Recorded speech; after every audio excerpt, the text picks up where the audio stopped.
So tomorrow is my British citizenship oath-taking ceremony. But I have a dilemma. I don't know what to wear. So please help me. It should be like just casual, business casual wear. But hindi po talaga ako marunong magdamit-damit. So I am just gonna show you options. So please help me. Please. So this is option 1.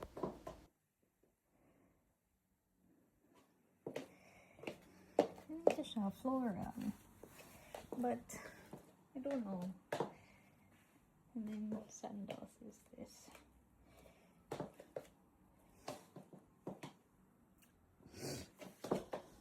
This is the second one. This cute top. And then, silk na skirt.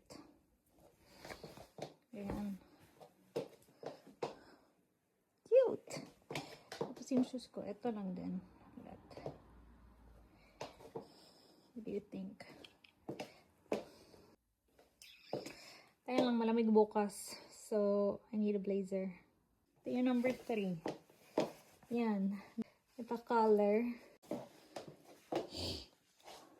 Yan siya, white dress. Back niya. Ito talaga ako may details siya dito sa gilid. Ganito.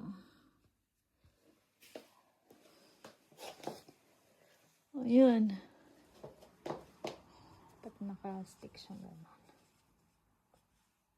Parang parang first communion. Ito number 4. Polka dots. And then, na-accentuate yung body mo. Pero wala naman talaga akong body figure. Yan. Tapos, may pagka-backless ng konti si ate mo, girl. Yan. May tie sa likod, ganon. So, I cannot choose. So, please help me choose.